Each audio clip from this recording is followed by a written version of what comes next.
Everybody thinks that there is solutions to sort of idealistic solutions to many of the sort of challenging things that we go through, right?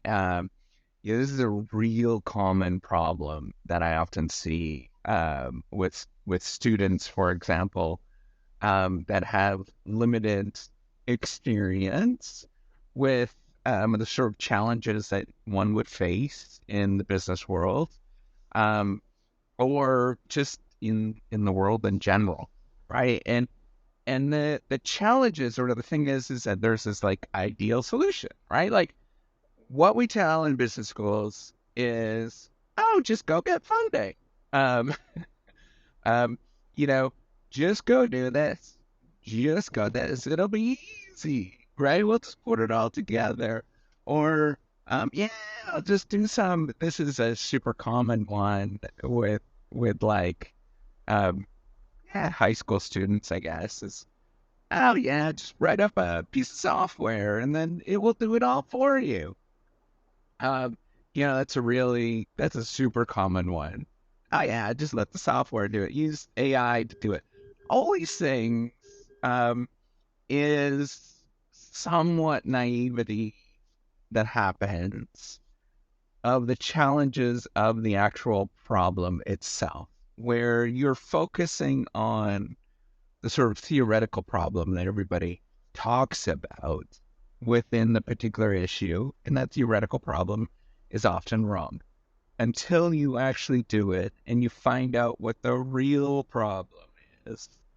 And the real problem is often disconnected, and it's not even really the central thing that many people will even think about, right? So, for example, the reciprocity project.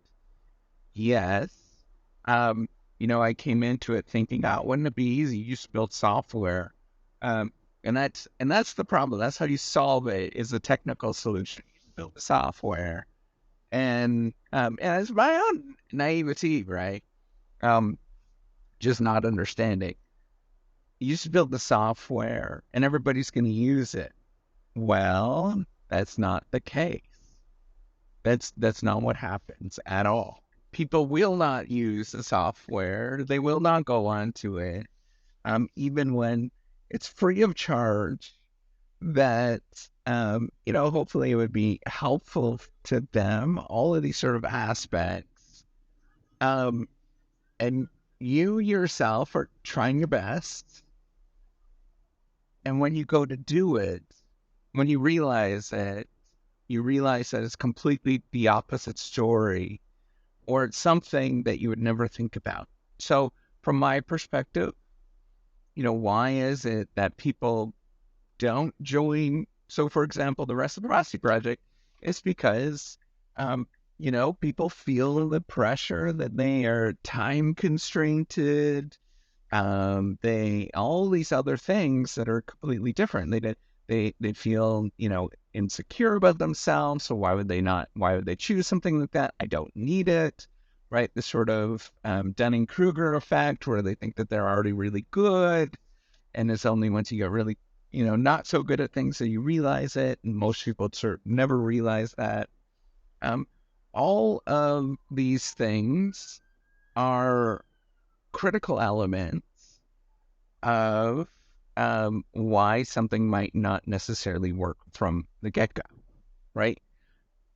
And you would never realize that until you've actually done it and you're into it. And the problems are far different than than what most people think about. They're completely opposite often of what most people think about.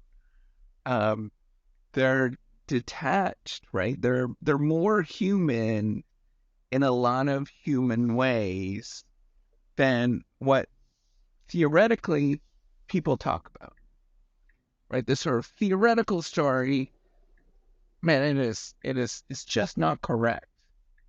Um, in actually implementing many things. And so you realizing this, knowing that things are not necessarily correct, have to just when you go and put things into practice, you have to kind of smile about it and laugh about it and think, that's a little wonky, but we will just keep going and doing the thing that I intend to actually do. And I want you to think about that, right? Like the theoretical way, it's a reason why it's theoretical. It doesn't hold up in practice. And you only learn what is workable until you actually practice, until you actually experience it and you realize that the problems are fundamentally different. Right. And in my scenario and what I'm doing, it's going to be different than what other people would say in the sort of theory that people would come up with in a different area. And I want you to sort of realize that there is this difference. And dreaming things up where you think you know the solution, it's often not that case. The stuff you read about or the stories that are told, they're detached from reality because they are a fiction of what actually is going on. And I want you to think about that. What is going to be reality? The only thing that you know that's going to be reality is just by getting into it and trying and realizing what is your reality, what is actually going to happen for you. And it's going to be different for you. So before you start thinking things are easy, and before you sort of say, hey, just got to do this, take a step back, realize that the problems are often very different than you think it's going to be, and embrace the struggle along the way, right? It's funny for me now. I realize my naivety, and I realize these problems are a lot more harder. Getting somebody to do something that's even just remotely simple that will benefit them, right? Very simple, that will benefit them, far different than the sort of theoretical view in your mind of how things actually should happen and what it looks like. All right, take care. You have a wonderful day.